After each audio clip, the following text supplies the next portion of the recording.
달래구나. 야곱 그 위에 있는 거. 야곱 전에 가인도 똑같. 그다음에 만약 가인의 마음에 아벨이 받아들인 마지막 부분이에요. 시기와 질투가 없었다면은 그는 결코 동생을 죽이는 살인을 하지 않았을 것이다. 찾았죠? 성기 많은 진리가 무엇입니까? 다른 사람 성공하고 나는 실패하는 것에 대한 쓰라림, 즉 받아들여지거나 성공한 자들에 대한 질투는 이와 같이 징후를 만들고 심지어 형제 살인까지 이르게 돼요. 우리가 실제 가서 죽이진 않겠지만 우리가 얼마나 막 입으로 살인합니까? 미워하고 질투하고 그러고 하여간 그러잖아요. 시기 질투는 어떤 사람을 향한 내적 감정만 머무르지 않고 기회만 주어진다면 질투하는 대상을 공격하게 되고 심지어 살인까지 하게 만드는 거예요. 그러니까 질투의 끝이 이렇게 무섭다는 것을 여러분들이 기억하세요. 질투가 모든 것 관계도 다 사실은 이런 데서 많이 파괴되지 않아요? 뭐 자매들끼리 형제들끼리도 사실은 시기 질투 이런 것들이 결국 틈을 내서 형은 잘 되고 동생은 안 되고 동생은 잘 되고 형은 실패하면 결국 이거 가지고 나는 볼 때는 이게 굉장히 좀 중요한 요소 같아요. 저도 주위에 가까운 데 보면은 야, 뭐 형제들 다투 하는 거 없어요. 똑같이 잘 되거나 똑같이 못 되면 괜찮은데 어느 한 사람 잘 되고 못 되고 그러면요 희한하게 비교가 들어오고 시기 질투 오면서 이제 항상 가지지 못한 사람이 가진 사람을 공격하게 돼요. 나도 주위에 보면 그런 분들 많더라고요. 사실 공격할 것도 아니거든요. 누가 뭐 그 사람 못하게 한 것도 아니고 또 잘한 사람 그냥 잘합니까? 뭔가 노력했을 것이고. 그런데 없는 사람 있는 사람 항상 공격해요. 카인드 좀 종교적인 것도 이제 인간의 종교가 항상 복음 종교를 공격하게 되어 있죠. 지금 이런 코로나 돼가지고요 다른 사람이 아니에요. 교회가 교회를 핍박합니다. 오지 웃기지도 않아요. 요즘 교회들 큰 교회들 보면 아주 그냥 죽으라 그래요. 자, 야곱 봅시다. 야곱. 자, 야곱은 일생 동안 형과 경쟁, 야곱은 많이 했기 때문에 다 아실 거라 믿습니다. 일생 동안 형과 경쟁한 사람입니다. 근데 보이는 형이 아니죠. 사실 야곱이 몇 세 떠났다고 했죠. 제가 지난번에. 야곱 없어요? 있는데.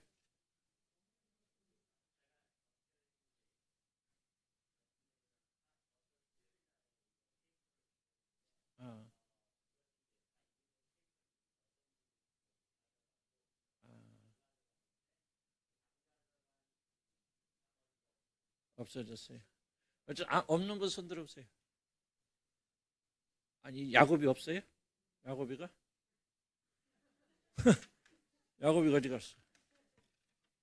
사울과 다윗 없어요? 예? 뭐가? 그러면은 그럼 이거 세계 질투는 뭐야? 그건 있지 앞으로 그럼 다시? 예? 예, 그렇지. 거기 갑시다 그러면. 이게 야곱과 이거 굉장히 중요한 부분이에요. 그래서 오후에 제가 복사해서 드리고요. 오늘은 우리가 질문지를 못 만들었어요. 그러니까 잠깐 하고 우선은 그러면 세계 질투는 관계를 파괴한다. 거기 찾았어요? 세계 질투하게 되면 뭐 하는가? 이거는 좀 설명이 그렇게 복잡하지 않습니다. 다 아시는 거니까. 자기 자신이 소유하지 못하는 것을 상대가 소유함으로 대중의 관심과 사랑을 온라인 들으시면 9페이지 맞아요. 거기 보시기 바랍니다. 9페이지. 자신이 소유하지 못한 것을 상대가 소유함으로 대중의 관심과 사랑을 받는 것을 부러워하기 때문에 우리는 시기하고 질투하게 됩니다. 시기 질투란 내가 아닌 다른 사람이 사랑을 듬뿍 받고 있는 것을 약간 좀 틀렸어요. 내가 약간 고쳤길래 없으면 그냥 쓰시기 바랍니다. 시기 질투는 뭐냐? 이거 없지 이 부분. 내가 아닌 다른 사람이 사랑을 듬뿍 받고 있는 것을 지켜보는 고통입니다.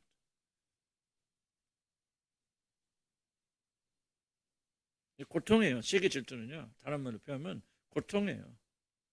내가 받지 못하는 관심, 사랑을 다른 사람이 받고 있는 것을 지켜보는 것은 엄청난 고통입니다. 사울이 그랬죠.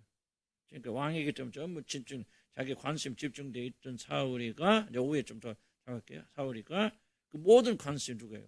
한순간에 골리앗을 넘어뜨림으로 다윗에게 넘어가죠. 이 고통 때문에 일평생 그는 다윗을 쫓아다니면서 거의 모든 에너지를 다 거의 소비해버립니다. 사울은 굉장히 유능한 사람이거든요. 이스라엘 왕 중에서 굉장히 그 그 나라의 국가의 기반 처음으로 다져놓은 게 사실 다윗이 아니고 사울입니다. 사울이 전쟁에서 많이 승리하고, 그런데 사울이 결국 무너지고 자기가 가진 모든 것들이 다 허비가 되어지고, 그리고 나중에 전쟁에서 죽게 되는 근본적 원인만 이 시기 질투, 이 고통. 자, 주목해 보세요. 여러분들이 이제 치유보다 변화되려면요, 항상 무의식을 의식의 세계로 끌어올려야 됩니다. 이게 무의식을 의식의 세계로 끌어올리지 않으면 치유보다 안 됩니다.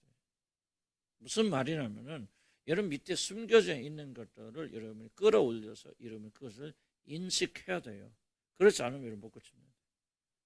하나님도요, 그냥 뭐든 안 고쳐줘요. 반드시 끌어올리도록 하세요.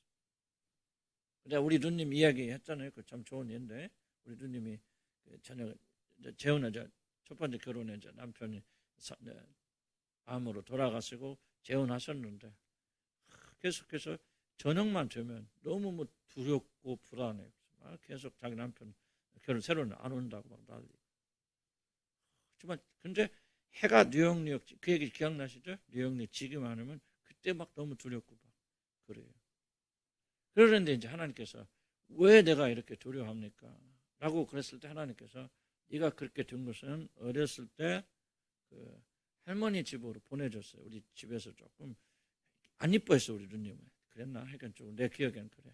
그래가지고 좀 더 거기 가서 있다 와라. 뭐 미워서 그런 건 아니겠지만은 그래서 있다 오라고 금방 오면 데리러 올게. 그랬는데 이제 안 데리러 오신 것 같아요. 꽤 오랫동안. 그러니까 우리 누님이 저녁에 들 때마다 해가 질 때면 한참 기다리다가 해가 뉴욕령 치면 이제 못 오잖아. 그러니까 그때 그 옛날에 문풍지 있잖아요. 그래 구멍 툭 뚫어서 이제 이렇게 문 앞을 이렇게 대문이자 대문 우리 그 할아버지 큰 부자였으니까 그 방에서 대문까지 한가위 멀어요. 이렇게 좀 대문이 보이거든요. 그 대문에 통해서 이제 부모님이 데리러 오실지 매일 그걸 기다려도 안 오시는 거예요. 해만 치면 구멍 뚫고 이렇게 보면서 그 모습을 하나님 보여주시더라고요. 그래서 그가 이제 계속해서 이제 새벽마다 나가서 그걸 생각해서 울고 그때 풀어내고 그러니까 엄청 울었는데 그 다음부터 눈물이 안 나오대. 그리고 나서 그때부터 뭐냐면은 저녁이 돼도 두렵지 않고 그때부터 나섰다. 자, 내가 하고 싶은 얘기는 뭐냐면 왜 하나님께서 능력이 있었으니까 그냥 그거 누님이 그런 거 깨닫지도 못했어도 알지 못했어도 그냥 그냥 치워 끝내버리시지 왜 그때야 그 상처를 이것 때문에 그렇다고 말씀하시고 그렇게 치유를 받게 하시고 그리고 나서 해결해 주십니다. 재미있게 나는 이게 이제 왜 우리가 치유라는 게 필요한 부분이 바로 이거예요. 믿음이 있지만은 그런 믿음이 다 해결해 주시는 게 아니다. 하나님 나도 다 설명할 수 없는 어떤 방법이 있다. 하나님의 방법인데 하나님께서는 그렇게 그런 거 몰라도 그냥 치유해주면 되잖아. 하나님이 그거 못합니까? 그냥 딱 옛날 지나니까 뜩 하고 끝나버려야 되는데 왜 그것이 있다는 것을 알려 주시고 그거를 놀고 과거를 다 보내고 그러니까 뭐 이제 엄마 아빠도 용서하셨고 뭐 그런 과정이 또 있었겠죠. 울기만 했겠습니까? 그렇게 되어서 이 내적 감정이 다 해결이 됐을 때 왜 그 두려움을 걸어가시는 거예요. 나는 뭔가 하나님의 그런 우리에게 주시는 하나의 중요한 그런 질서가 있다 그렇게 생각이 되어집니다. 그래서 이런 문제들 가볍게 여기지 마세요. 사울도 이런 시기 질투가 일평생 허비한 걸어서 아까 무슨 얘기 하려 했냐면 이거였지. 그러니까 무의식 속에 뭐가 있습니까? 자기가 알지 못한 잊혀졌지만은 아직도 자기 안에 남아있는 뭐가 있어요. 남아있는 그런 과거에 자기가 버림받은 두려움이 지금도 있으니까 또 남편이 죽었잖아요. 돌아가셨으니까 정말 좋은 그런 매형을 새로 만났는데도 불구하고 어떤 두려움이 있겠어요. 이 남편도 언제 갈지 몰라 하는 두려움이 있을 거 아니에요. 이런 두려움도 살아있을 거 아니에요. 그러니까 이런 게 올라오면서 하나님께서 그걸 다루게 하시고 건져주셨다는 거죠. 네.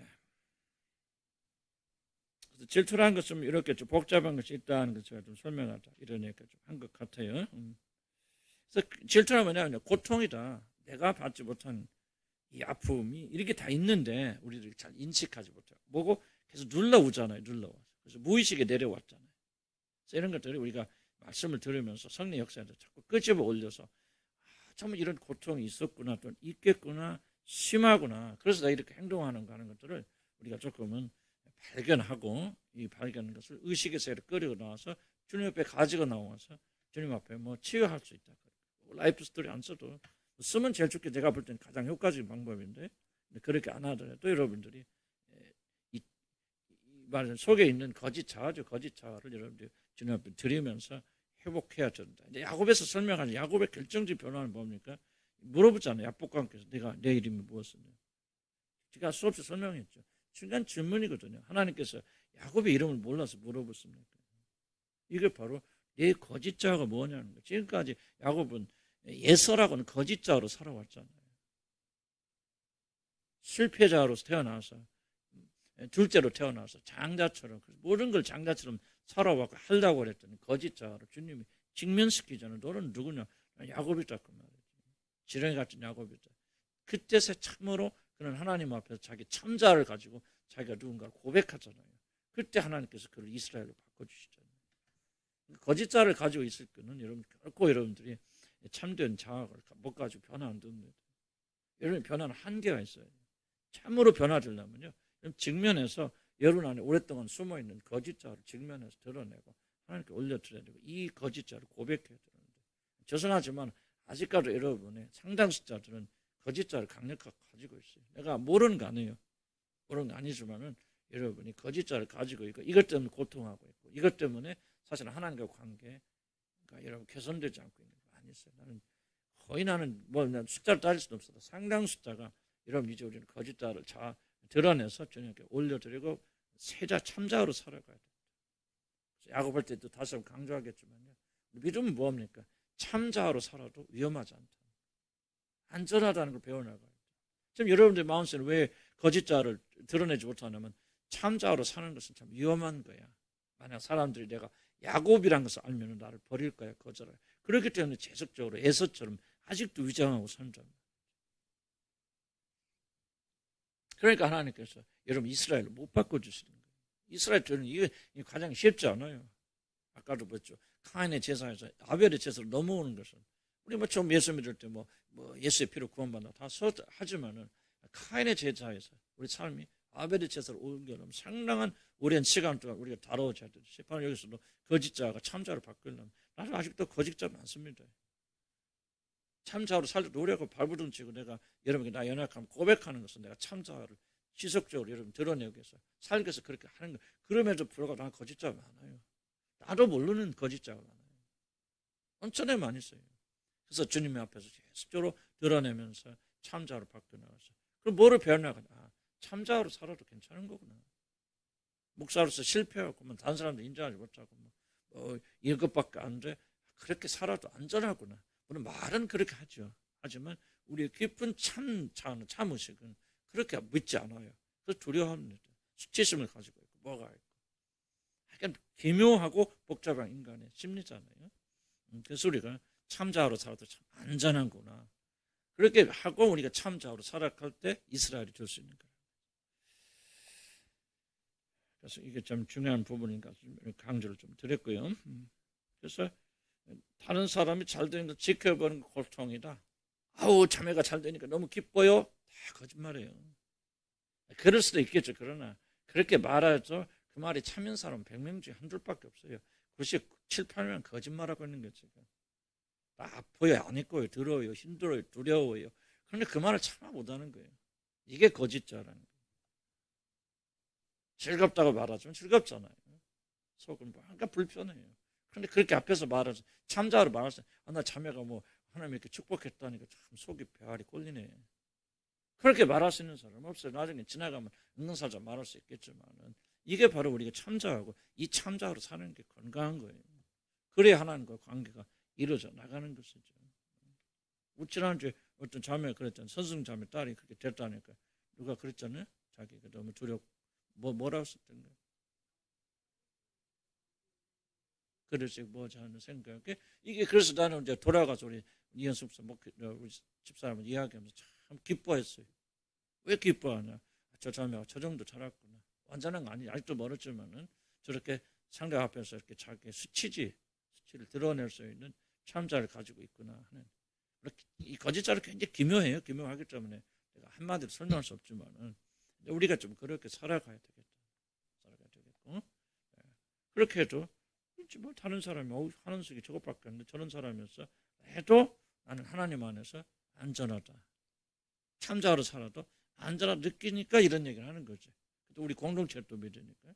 그렇다고 비판하지 않아 우리 공동체는. 이해가죠? 무슨 말인지. 기계적으로 하면 안 돼요. 그래서 기계적으로 여러분에게 이런 걸 원치 않습니다. 성령의 역사에 의해서. 여러분 오케이요. 참자로 살아도. 아무 문제 없어요. 하나님 사랑하십니다. 그리스도께서 여러분의 참자를 위해서 죽으신 것이지 거짓자를 위해서 죽으신 거 아니에요. 무슨 말 이해가십니까?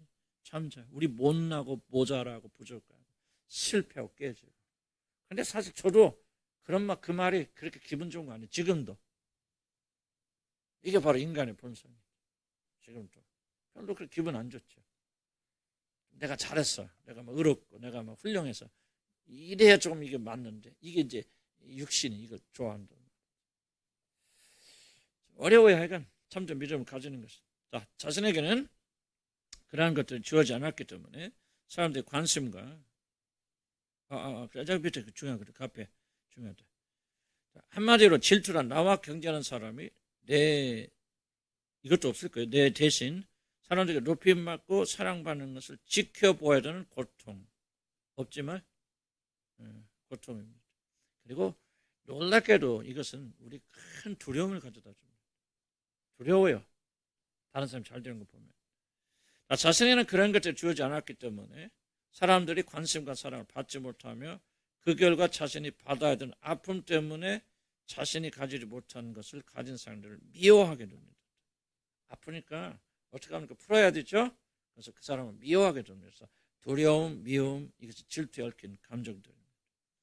이것도 없어요? 있습니까? 자신이 받지 못하는 사람과 관심을 자기 자신에 가까운 사람이 받는 것을 보는 것은 생각도 고통스러워서 자, 중요합니다. 이거 한번 보세요. 이게 이제 저기 사울하고 다윗 관계에서 또 다시 이제 좀 정확히 보여지는데, 여보세요? 나하고 다른 사람인데 다른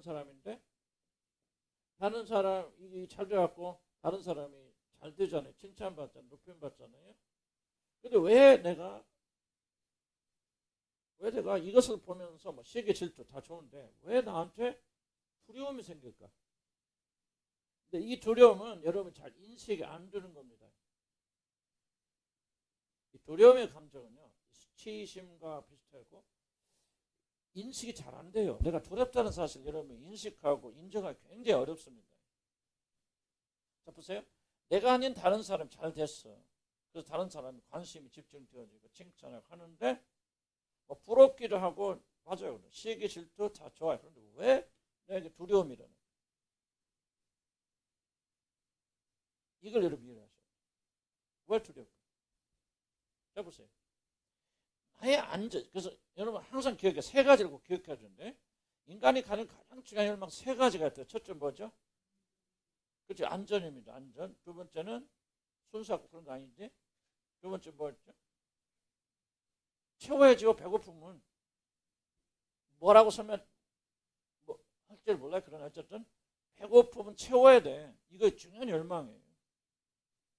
모자라면 가져야 되고 채워야 되고 먹어야 되고 배불러야 되고 만족해야 되고. 그러니까 어떻게 설마 좀 세 번째는 뭐냐면 영광에 가는 거. 세상에 대한 영광. 이게 예수님이 시험 받은 세 가지 정확히 드러납니다. 높여지고 영광 받아요. 세상의 모든 영광을 보여주면서 내게 절하라. 그럼 이분은 주겠다. 세상의 영광 받는, 세상의 걸 소유한 그런 열망이 있죠. 자기가 뛰어나고 높임받고 존귀받고 그 다음에 채워져야 되고 배고프면 안 돼. 뭐가 관계가 됐든 음식이 됐든 뭐가 됐든 안전. 내가 볼 때 가장 중요한 것은 인간은 이 안전이 가장 좀 핵심적인 것이 아닌가 생각합니다. 자, 그러면은 왜 두렵지 않으세요? 지금 나는 지금 안전을 어디서 찾아요? 우리 사람들 되게 자기 안전이 어디가 있죠? 응? 내가 뭐 어디서 안전을? 돈도 있고 다 있지만은요. 여러분 무엇을 통해서 여러분 안전을 추구합니까? 그렇지. 인정받지 누구로부터? 그렇죠. 그래서 여러분 모든 안전은 어디서 와요? 사람에서 옵니다. 돈이 있어야 사람들이 여러분 존경도 하고 인정도 해주는 것이죠. 서울대 대학교 가는 것이 만족 주는 거 아니에요. 서울대 대학교 가니까 사람들이 인정해주고 칭찬해주고, 어이구 아들이 서울대 가서 뭐해서 올라가지 붕 뜨죠. 누가? 사람들이. 그냥 서울대 들어가. 옆에 스위스 같은 데 가면요, 그 스위스도 뭐 좋은 학교 있어서 서울대보다 훨씬 좋은 데 많이 있죠.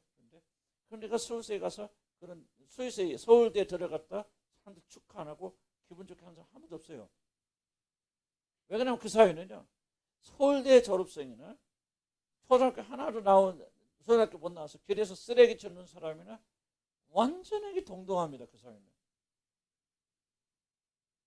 그래서 하나도 월급도 전혀 차이 없어요. 오히려 쓰레기 줍는 사람이 대학교 수업도 더 듣고, 실제 생각할 때 내가 여자하고 남자 결혼하는데 여자는 서울대 나오고, 여자는 서울대 나왔는데 남자는 국민학교도 못 나왔다. 우리는 이상하게 생각하지 우선요. 그 스위스는 전혀 생각 없어요. 그러니까 그런 사회에서는 이제 물론 다른 이제 외로움을 겪어보고 그런 게 또 다른 차원이 있겠죠. 어쨌든 돈이나 그런 것도 있을 거 아니에요. 그런데 공통적으로 사람들은 어디서 안전을 찾냐면 사람들이 인정받고 사랑받고, 그런 사회도, 스위스 같은 사회도 외로움이 있잖아요.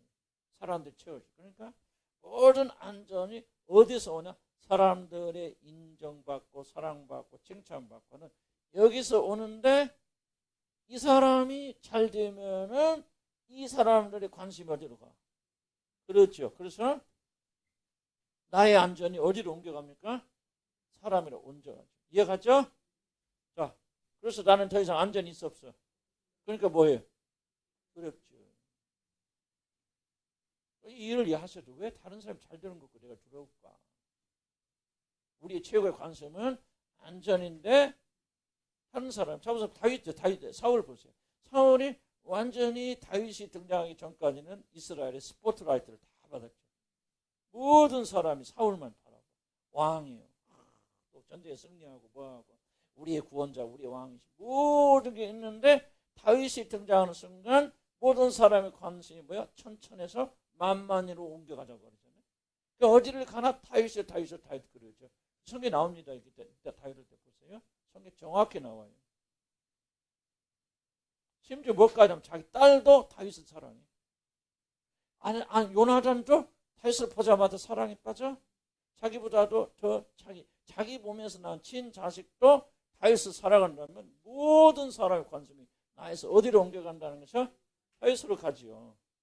그러니까 자기 안전의 기준이 없어져 버리죠. 그러니까 두려워 벌벌 떠는 거예요. 그래서 다윗을 제거하려고 하는 겁니다. 빨리 제거하려고 그런 게 아니에요. 자기 자신의 내면의 두려움. 그래서 만약 다윗이 자기가 되면 어떻게 하냐? 사람들 보는 관심을 다시 내게로 올 거 아니에요. 다윗이 없으니까. 만만히 살았으면 천천히라도 올 거 아니에요. 그죠? 그때 왜 다시 안전하게? 그러니까 이게 참 이게 이제 복잡한 것 같지만 중요한 것들이 안에 숨겨져 있는 것들. 이해가요? 은지자매? 이해가요? 여러분들 이걸 그냥 가볍게 여기고 이걸 중요하게 여기지 않으면 여러분 그냥 여러분에서 삶에서 일어나는 문제 하나도 해결 안 돼요. 여러분 그냥 이거 가볍게 여기고 그냥 그런 거 뭐지? 그러면 여러분 그냥 인생을 안에서 막 일어나는데도 불구하고 기도 백날 해보십시오. 아까 얘기 전에 그래서 우리 주님 얘기 왜 하나님은 능력이 있는데도 불구하고 치유받으라 하십니까? 울으라고 하는 거예요. 너 네 문제 이거야. 그러니까 너 이 문제 해결해야 돼. 하고 기도하면서 계속 그 문제를 해결하고 나니까 문제 해결하죠. 왜 하나님이 중요한 거예요. 왜 중요한 질문은 왜 하나님이 그렇게 하시냐. 그럼 여러분 똑같은 얘기죠. 여러분의 이런 이슈가 있고 이렇게 해서 왔다 갔다 하는데 하나님께서 여러분 아무리 기도하고 매달린다고 하나님께서 뭐라고 그러세요? 너 그 해결되려면 네 문제 직면해야 돼. 왜? 이거 직면하는 뭐예요? 지속적으로 여러분은 거짓자로 하나님 만나요. 참자가 아니고 나는 너와 내 마음으로 참자와 너희 참자와만이 나를 만날 수 있어요. 너 나와서 열심히 기도한다고 내가 너 만나는 거 아니에요. 내가 너의 기도 응답하고 너를 만날 수 있는 길은 참자와예요. 그런데 너는 참자 드러내기 원치 않아요. 자 보세요. 계속해서 이 사람이 다윗이 사울이 이 사람들의 관심을 끌잖아요. 그러니까 이걸 잘 해석해야 돼요. 자, 사울이 왜 실패합니까? 왜 하나님도 버림받습니까? 사울이 버림받는 이유가 무엇입니까? 그래서 뭐를 불순종합니까? 자 보세요. 제사 드리지 않는 거 드려야지. 왜 제사 드립니까? 그렇죠. 다 나와요 성경에. 사람들 흩어진 게 들어와서 뭔 얘기? 사람 얘기하잖아요. 자기를 지지하고 자기 있던 사람을 흩어져 버리니까 그 사람을 끌기 위해서 해서는 안 될 하나님 명령 어겨버리죠. 아말렉 왕 죽여라. 그래서 왜 죽이지 않고 다 살립니까? 나중에 고백하죠. 내가 백성들이 두려워서. 백성들이 두려워서 사울이 백성들이 요구해서 임금님 그러지 말고 우리가 여기 끌고 갑시다. 이거 이게 좋은 소리를 왜 다 죽입니까? 이 왕 말이 우리가 전리품으로 신뢰적으로 보여주면 백성들이 사이가 살아날 겁니까? 백성들이 말하는데 사울이 하나님이 다 죽이라고 그래서 왜 그렇게 못했느냐? 백성들 두려움. 왜 두려움이에요? 자기 안전이죠. 안전인데 이 백성들이 사울이 싫어서 떠나간다면 자기는 불안전하죠. 그래서 사울이 하나님의 명령을 어기는 거예요. 이게 여러분들이 그래서 하나님께서 직면하는 거예요. 너희들이 지금 나와 관계 깨어지는 게 다른 게 아니다. 나도 일생 싸울 때 이거죠. 내가 돌파한 게 이거거든요. 몇 년 내가 그래서 사람 떠나는 게 이제 두려워하지 않는 거죠. 옛날에 굉장히 두려웠죠. 조영용사예요. 지금은 자기가 몇십만 내가 조영용사 설교 들었죠. 그래서 수요일 날 그 대학생 때 열심히 다녔으니까 그때 그러더라고. 자기 그 몇만 명 되는데 한 사람이 교회 떠난다면 자기 잠 못 잔대. 밤새 못 잔대. 그게 또 목사들 다 그런 마음이죠. 왜 그렇게 못 자고 이렇게 힘듭니까? 사람이 안전이거든. 안전 빠지게 자꾸 불안하고 두려운 거예요. 아니 몇십만 명 중에서 한 명 더 가는데 뭐가 두렵습니까? 근데 그렇지 않아요. 이게 무서운 거예요. 그러니까 사람이 그렇게 중요하니까 지속적으로 사람이 끌려다니니까 사람들이 사람을 통해서 뭐 합니까? 그래서 그렇게 목사들 조정하잖아요. 그래서 내가 선언하는 거예요. 여러분 떠나서 뭐서 나 두려워하지 않는다. 옛날엔 두려워했죠. 말은 그렇게 했었죠. 근데 내가 흔들리지 않는 거예요. 나 떠나간다. 어떻게 타협합니까? 내가 타협할 수 없지. 그래서 이제 나도 이제 이랬을 때 하나님과 관계가 뭔가 좀 달라지기 시작하는 거예요. 이해가시죠? 무슨 말? 그러니까 여러분들이 가볍게 하면 안 돼요. 여러분들이 문제를. 여러분 나름대로 지금 치유를 부인하는 사람들은 이게 치유라고 말하기도 그렇지만 많은 사람들이 치유 부인하거든요. 그냥 이 문제 그대로 놓고 한번 여러분 거기다 막 열심만 싸운단 말이에요. 지금 뭐냐면 거짓자가 계속 발전시켜 나가는 거예요. 하나님 만들어 두고 보십시오. 그 사람들 다 쓰러집니다. 왜 쓰러진지 아세요? 지속적으로 그대 열심히 천자가 아니고 거짓자에 계속 집중되어 있기 때문에 겉으로는 멋있고 크고 위대하게 되는데 알맹이 없어요. 이제 어렵고 시험하고 폭풍아 불어오잖아요. 무너져 버립니다. 참 자아밖에 안 남아요. 그래서 우리는 그렇게 하면 안 되고. 자 보세요. 믿음은 하나님 안에 참 안전을 주는 게 믿음 아닙니까? 열심히 주의 일하고 열심히 기도하고 여러분 헌신하면서도 여전히 여러분의 안전은 하나님이 아니면 사람이 있다면 우리는 하나님 믿는 사람 아니죠. 기본이 안 돼 버렸잖아요. 이해가지 무슨 말인지. 기본이 지금 잘못돼 있잖아요. 그럼 이런 걸 안 해야 됩니까? 기본이 잘못되어 있는데 이런 왜 두려워 왜 힘들어요? 전부 다 지금 사람이 하나님 자리에 가 있기 때문에 그런 거 아니에요? 내가 여러분이 하나님 자리에 가 있다면 여러분 다 죽죠. 그럼 내가 계속 강조하는 거예요. 망하는 거예요. 목사는 생각지도 말해야죠. 이 말만 기억과 진리만 가지고 가셔야지. 음란하면 안 돼요. 이게 바로 음란이 이런 데서 생겨난다. 하나님 보실 때 가증스러운 것들이 일어났어요. 그래서 여러분들이 마음의 문제고 참 자아의 문제고 하나님 보실 때는 우리는 겉만 보잖아요. 그러지만 모르죠. 그런데 하나님 여러분 중심 다 아시죠. 자, 그래서 여러분들이 거짓자로 10년, 20년, 50년을 충성하고 정말로 먹을 거 안 입고 안 먹고 입을 거 안 입으면서 하나님만 다 바쳤다고 하늘께서는 하나님께서 감동받을 거라고 생각하십니까? 그게 바로 연본주의 생각, 인간주의 생각. 그게 바로 카인의 제사예요. 하나님 받으신 제사는 딱 하나밖에 없어요. 어린 양의 피비 외에는 하나님 안 받으십니다. 근데 여러분 그거 아직 못 믿어요. 머리로는 그렇게 믿고 여러분 말로는 그렇게 말하지만 여러분 마음의 중심성이 아직은 카인의 제사를 더 말하죠. 여러분 어려운 얘기인 줄 알아요, 뭐 여러분들. 그런데 이게 좀 그러면 이거 이대로 안 가면은 여러분들은 여러분의 믿음 다 헛것이에요. 이해가 무슨 말인지. 그래서 어렵다 생각하지만 성령께서 가르쳐 주실 거예요. 내가 달리 쉽게 설명할 거 할 수가 없어요. 우리는 카인의 제사 드리면 안 돼요. 아벨의 제사 드려야 되는데 카인의 제사에서 아벨의 제사를 옮겨오는데 결정적으로 가로막고 있는 거예요. 이게 바로 거짓자. 교회 안에서 거짓자를 엄청 길러준다는 거예요. 어떤 동계에서든지 충성하고 헌신한 사람 1등 놓아 계속 경쟁시키고 비교하면서 이 사람은 하나님에서 이렇게 헌신하고 영웅 만들어요. 그러니까 뭡니까? 그래서 모르는 사람이 그 거짓자를 쫓아가지고 그냥 그러니까 교회는 성장하고 하겠죠. 전도하고 뭐 500명, 1000명 막 전도하고 뭐하고 막 하는 식으로.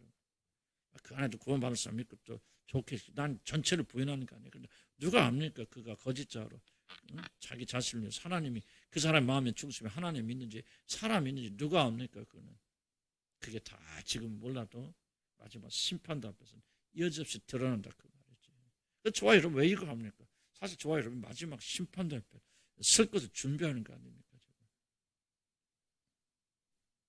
예수만 믿으면 됐겠습니까? 물론 맞는데 그 예수를 믿는다는 것이 우리가 생각하는 그런 것이 아니라 그 말이에요. 하나님 앞에 심판도 여러분 반드시 서야 되는데 섰을 때는 뭐냐? 여러분 마음의 중심, 거짓자로 했던 모든 것들은 다 불에 다 없어져 버려. 아무 공적도 남지 않을까. 진짜만 남게 되는데 그럼 아무것도 안 나면 어떡하냐? 우리가 이런 걸 안 할 수가 없죠. 이해가시죠? 시기 질투하지 맙시다. 그래서 끝나면 안 돼. 그게 그렇게 간단한 게 아니에요. 간단한 게 아니고 이런 것을 깊이 배우면서 종합적으로 우리가 우상숭배에서 벗어나서 하나님 참사로 하나님 믿자. 그러면 그게 부끄러운 거 아니죠. 여러분 생각할 때는 뭐 하나님 그거 받으시겠습니까? 아니죠. 카인의 눈에 비록 보잘것없이 보여도 하나님 받으신 제사는 어린 양의 피로 드린 제사밖에 없단 말이죠. 자, 그럼 봅시다. 적대감을 흔히 발전한다. 시기 질투는 관계를 반드시 파괴하게 되어줍니다. 그래서 뭐 그러니까 자 주목해 보세요. 뭐 더 설명할 거 없어. 그러니까 자 보세요. 이것 때문에 내 모든 안전을 뺏겼는데 이 사람 입법이요. 죽이고 싶죠. 그래서 다윗이 사울이 뭐합니까? 일평생 다윗을 없애기 위해서 뭐하기 위해서 사람을 돌찾기 위해서. 세계 질투는 이렇게 똑같아요. 그래서 세계 질투의 대상이 계속 미워지는 거예요. 그리고 막 그 사람이 망해서 없어지기를 막 기다리고. 그러니까 무서워요 이게. 무서운데 무서운 이유는 이런 것들이 숨어져 있기 때문에. 이해가시죠? 그럼 봅시다. 그래서 세계 질투가 들어오면 모든 관계 파괴다. 2번 세계 질투는 하나님과 모든 관계 파괴합니다. 그 있어요? 네. 세계 질투는요 내게 필요한 중요한 자질이나 소유를 허락하지 않으신 하나님에 대한 원망, 불평이 기묘하게 표현되는 일종의 하나님에 대한 저항입니다. 질투하고 있다는 것은 뭐냐? 하나님 불공평하다는 얘기입니다. 왜 하나님 이 사람에게는 별로 나보다 노력하지 않는 이 사람에게 뭐 주인이 그 양 잡으다 피나 흘리고 뭐 그거 제사 드리는데 그 뭐 나는 그냥 여러 가지 막 추수예배인가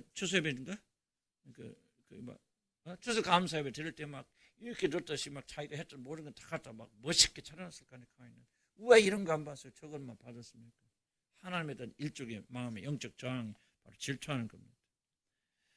자신에게 무엇인가 결여되어 있다는 사실을 하나님께서 편파적으로 불공평하게 나를 취급하셨기 때문이라 그렇게 굳게 믿겨집니다. 그래서 시기함에 오면 질투하는 사람들의 마음에는 하나님에 대한 적대감이 쌓이게 됩니다. 하나님 그렇게 생각하면 안 됩니다. 시기 질투하는 마음이 있다는 것은 하나님을 대적하고 있다. 하나님 불공평을 여러분 심하게 생각하고 있다. 무의식 끌어올리라. 시기함에 질투하는 사람들의 마음에는 하나님에 대한 적대감이 쌓이게 됩니다. 시기 질투는 결코 사람과의 관계에 머물지 않고 하나님과의 관계를 극적으로 손상시키기 때문에 매우 치명적인 감정이다. 시기와 질투를 절대 가볍게 취급해서 안 된다는 거예요. 그다음 3번 시기 질투는 자신의 존재를 말살합니다. 비교할 때 비교적 제가 좀 상세하게 설명드렸습니다. 비교에서도 강조했지만 시기 질투는 우리가 시기하는 대상에 우리의 모든 관심을 집중시키도록 합니다. 자 보세요. 야 다시 한번 우리 다윗하고 사울 사울은 그때부터 다윗이 만만 소리 하는 순간부터 그의 모든 관심은 누구에게 집중되죠? 다윗에게 집중돼요. 자기 없어져 버려요. 비교하는 사람, 비교를 펼쳐 비교, 시기, 질투하는 사람들은 질투하게 되어주면 그 순간부터 자기가 상실됩니다. 자기 마음속에 누구밖에 없어. 내가 질투하고 비교하는 그 사람밖에 없어. 그 사람만 보여. 그 사람이 이렇게 중요하게 보여. 나는 어디 갔어? 나는 사라져. 이게 가장 큰 손실이에요. 가장 큰 손실은 질투하면 자기는 없어집니다. 존재하지 않게 됩니다. 무서운 일.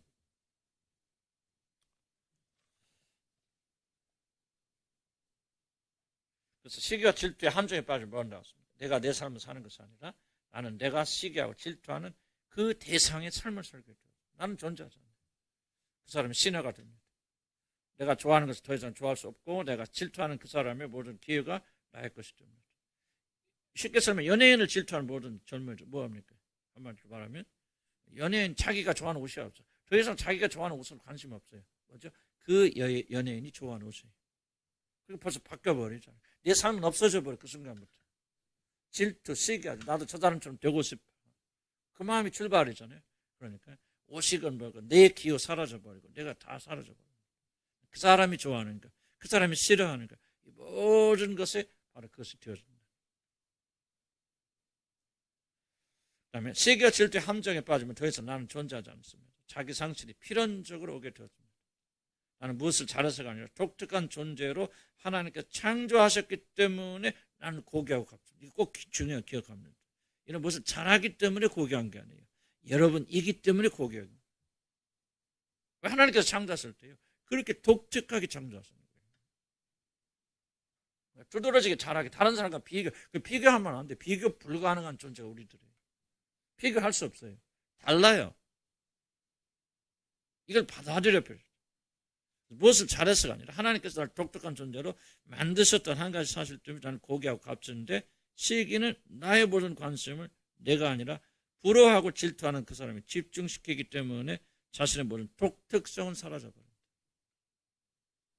독특하기 때문에 귀한데 비교하고 시기하고 질투하면 이 독특성이 사라져버리잖아요. 그러니까 그 사람의 값어치는 사라져버리는 거예요. 여러분 자녀들도 여러분 자녀들 나름대로 잘하는 게 있겠죠. 무엇인가 그 사람이 가진 독특한 가치가 있는데 그 자녀를 다른 사람과 비교하는 순간 그 자녀의 독특성 사라져버려요. 존재가 말살되어 버리는 거예요. 그리고 네가 비교하는 대상만 살아남게 되어지는 정말 비극적인 그런 일이 일어날 수밖에 없다는 것을 비교하지 말아야 되고 절대로 시기 질투하지 말아야 돼요. 시기 질투하게 되면 가장 소중한 여러분의 삶을 사라지게 돼요. 그래서 이제 이 비교, 시기 질투도 쉽지 않은 이유는 뭐냐면 하지 마세요. 그래서 안 해버리면 얼마나 좋겠어요. 근데 하나는 뭐가 되냐? 먼저 자기 자신의 가치를 깨달아야 될 거 아니에요. 내가 얼마나 고귀한 존재인가. 우리가 하루아침에 깨달아지는. 그래서 조금 이런 게 갑자기 시기 질투하지 말라 그러면 안 합니다. 그럼 오늘부터 달라고. 이게 안 돼요. 그래서 여러분이 자기 변화를 너무 쉽게 말하지 말라는 내가 강조하고 싶어요. 많은 사람들은 문제 금방 해결돼서 뭐 그런데 여러분 그렇게 인생이 간단한 게 아닙니다. 여러분들. 변화의 시작은 되었을지 모르겠지만 변화의 완성이 되려면 오랜 세월 걸리는 이야기들이에요. 내가 시기 질투하지 않겠다. 않습니다. 뭐 오늘 맹세합니다. 끊어버리죠. 며칠간은 안 하게 되죠. 그러면 여러분 며칠 지나면 또 나오게 됩니다. 왜 시기 질투합니까? 자기 존재 가치를 모르니까. 내가 얼마나 소중한 존재인지 모른다. 얼마나 값어치 있는 존재인가. 나도 지금 몰라요. 왜 지금 이 순간도 뭐 내가 말하고 있으면서도 나의 무의식 속에는 자꾸 무엇인가 무언에 비교가 되겠죠. 내가 누군가 부족한 자기 자신을 바라보면서 이런 그 무의식이 내 안에 들어있기 때문에 내가 정말 값어치 있는 사람이고 존귀한 자는 사실을 받아들이기 그렇게 쉽지 않아요. 그래서 우리가 복음 안에서 지속적으로 이 작업을 하게 되면 조금씩 시기 질투 문제 좀 해결되고 다만 우리가 배우는 것은 시기 질투하면 이렇게 손해구나. 이런 영적인 것이 있구나. 하나님과 관계를 이런 것을 우리가 배워나가면서 이제 우리가 그리스도 예수 안에서 우리 자신의 가치를 자꾸 점검해 나가면 어느 시점 가보면요. 더 이상 시기 질투하는 희한하게 시기 질투하는 것을 보게 돼요. 나도 그렇잖아요. 이호원 교수 얘기해봤지만 정말 나도 깜짝 놀란 거죠. 내가 오늘 무슨 계속 내가 이제 운동할 때 좀 그분 노래를 듣고 그러거든요. 뭐 혼자 왔다 갔다 하면 재미없으니까 운동하면서 들으면 어느 날 보니까 내가 기도하고 있는 거예요. 사는 아들에게 은혜 주시고, 그러니까 이 유혹에 넘어가지 않아서 하나님 이 아들을 보존하고 지켜주셨어요. 하나님 오랫동안 이 아들을 영광받아 주셨어요. 아마 그렇게 내가 기도하고 있는 거예요. 내가 그 사람 만나봤어요? 그 사람 먹었어요? 내가 그 사람 팬입니까? 나 그거 아니에요. 아니었는데 왜 그런 말이 있습니까? 보니까 시기하고 질투할 말 하나도 없는 거예요. 그럼 뭘 알 수 있습니까? 내가 좀 많이 변했구나. 치유됐구나. 내가 내 자신에게 부족하지만 만족하고 있구나. 완전하진 않지만 그렇게 되어지니까 결과로서 이런 것도 오는 거예요. 이해가시죠?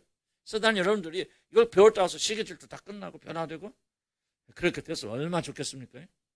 그렇게 안 돼요. 안 되는데 다만 우리가 시기 질투가 무엇인가 알고 이것이 어떻게 파괴적인 걸 깨닫고 이런 걸 해나가서 조금씩 한 단계씩 올라가기 시작하면 언젠가 여러분들은 이게 언제 없어졌지? 내가 깜짝 놀라는 때가 와요. 여러분 자신에 대해서. 그래서 구원은 뭐냐? 믿음은 여러분 자신에 대해서 깜짝 놀라야 돼요. 무슨 말인가요? 이게 여러분 구원의 역사입니다. 이성 것은 지나서 보라 보고 어이구 내가 이거 무슨 일이야 무슨 난이야? 내가 진짜 이런 사람이 됐네? 야 놀랐구나. 하나님의 구원이 이렇게 놀라운 거구나 하고 자기에 대해서 막 놀라야 돼요. 무슨 말 이해는 가시죠? 놀랍니까 안 놀랍니까? 놀래요? 놀라긴 놀래지. 이렇게 안 변할까? 어쩌면 그럴까 막 그렇게 놀래서 그럴 수도 있죠. 그러나 때로는 놀래야 돼요. 여러분 많이 겸손하셔서 아마 잘 안 놀랄 거예요. 근데 구원이라는 것은 나는 생각할수록 놀라운 거예요. 충격받아요. 충격. 그래서 마틴 루터 존스 목사님도 그러잖아요. 구원의 증거 중에 하나가 뭡니까? 원더 쇼크를 받는 거라. 아니 저 사람이 언제 저렇게 변했어요? 이야 저기 완전 다른 사람이네. 이게 구원의 증거래요. 자기가 자기를 보면서 이야 이거 정말 이건 나는 옛날에 상상도 못한 일이 일어나고 있단 말이에요. 물론 아직도 내 문제 있고 싸워요. 어떤 문제는 더 약합니다. 그런 어느 문제를 보면요. 이야 아니면 나는 어느 날 보니까 장경동 목사 좀 시기 질투 했거든. 처음 오니까 승질 나는 거야. 맨날 여기 들어도 장경동 저기 들어도 장경동. 야는 뭐냐 이게 지금 목사가 맨날 방송만 나오는 거. 어느 날 보니까 자기가 코미디언이다. 나 코미디 나가 자랑하고 이거 꼴보기 싫어라. 그런데 어느 날 보니까 그걸 보면서 감사가 나오고 하나님께서 이 주의종 쓰셔서 이렇게 하시는구나. 너무 고맙고 감사하다. 하나님을 장경동 목사 축복해 주셨습니다. 하고 내가 놀란 거죠. 내가 막 그렇게 하려고 노력하는 게 아니에요. 구원은 물론 우리가 노력하지 말라는 얘기가 아니고요. 노력해서 이룰 수 있는 게 구원이 아닙니다. 구원은 전적으로 하나님의 일이고요. 원더예요. 원더. 놀라운 거에 충격적인 일이야. 어떻게 내 안에서 이런 일이 일어났어야지 하고요. 매일은 아니지만 그래도 가끔 놀래야 돼요. 놀래 자빠져야 돼요. 이전까지 하나 보라새 것이 되었구나. 오히려 다른 존재인데. 그 옆 사람 보면서 놀래야 돼요. 우리 사람 보면서 놀랄 때 많습니다. 어떻게 이렇게 변할 수 있죠? 어떻게 될 수 있죠? 나도 나 자신에 대해서. 여러분 이게 정말 하나님의 구원의 역사를요. 여러분 가볍게 여기면 안 되고 놀라운 것에 여기면요. 하나님의 구원의 역사 일어날 때 놀라운 일이 일어납니다. 정말 하나님 구원 받았다는 것은요. 정말 놀라운 거예요. 지금 여러분 그렇게 갈등하시 그런 갈등 아니에요. 구원 안 받았다 말하는 것이 아니라 우리가 구원에 대해서 그렇게 기대하면은 여러분 선 속에서 언젠가 그날 또 어느 부분 보면 이렇게 안 변할까? 정말 나 같은 건 정말 구원받았을까? 또 어떤 때는 고통하죠. 그러니까 기쁨과 슬픔과 이런 것들이 구원받은 사람들은요 계속 교차되는 것이지. 구원받은 사람은 계속 아무 걱정 근심도 없고 막 기쁘기만 하고 즐겁다. 또 어떤 때는 계속해서 자기 죄 때문에 계속 막 눈물만 지고 슬퍼한다. 그거 잘못된 거 아니에요. 극단적인 것은 하나님 역사 아닙니다.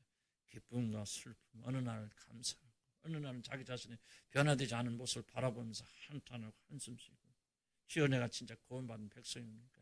내가 하나님의 자녀가 이게 맞습니까? 어찌 이러고 내가 하나님 자녀입니까? 그래 통할 때가 있고 어떤 때 보면 하나님의 은혜구나 정말 은혜구나 하나님께 변화시켜주고 이게 막 우리 안에서 변한다는 것은 아니고 이게 교차되죠 나가면서 그러면서 우리가 계속해서 하나님 향해 올라가게 되어지는 거예요. 그래서 너무 낙심하지 마시고 너무 또 좋아하지 마시고 항상 이런 은혜 가운데 있기를 다 주의 간절히 축복드립니다. 시기 질투는 자기 자신의 존재를 말살한다. 그럼 기도합시다.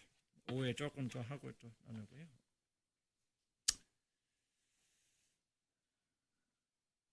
나는 시기 질투를 하면서 시기 질투를 가르치는 게 목적이 아닙니다. 이걸 통해서 구원을 가르치고 그리고 하나님이 어떠하신 분을 소개하고 이것이 나에게 중요한 목적입니다.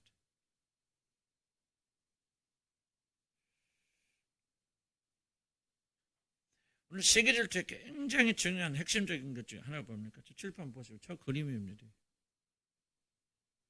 여러분 안전 어디에 있습니까? 왜 다른 사람이 잘 되는 것을 보면서 그렇게 두려워하십니까? 왜 질투하십니까? 그것은 여러분의 안전이 하나님이 아니라 사람에게 있기 때문에. 여러분의 안전이 하나님으로 바뀌기 시작하면 사람에 대한 의존도 현저히 줄어듭니다. 줄어들면서 다른 사람이 잘 되는 것을 보고 두렵지 않습니다. 왜? 이미 나는 안전하기 때문에. 나는 예수 그리스도 안에서 하나님 안에서 자기 안전이 확보되었기 때문에 옆에 사람이 잘 되는 거 보면서 우리 인간이니까 찔리기도 하고 잠깐 부럽기도 하고 순간적으로 교차될 수 있습니다. 그러나 그 질투나 시기에 끌려가지 않고 두려워하지 않습니다. 그리고 결코 이제 다른 사람, 잘한 여러분보다 잘한 사람을 꼬지 않습니다. 비판하지 않습니다. 비판하고 시기하고 질투 있다는 것은 아직도 여러분의 안전과 모든 열망이 하나님이 아니라 사람에게 있다고는 강력한 증거입니다. 이 문제를 해결하려면 다른 거 없어요.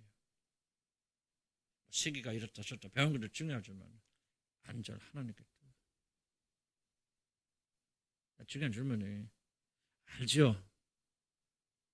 실제적으로 여러분 삶 속에서 얼만큼 하나님 여러분이 안전이 있습니까? 또 다른 문제.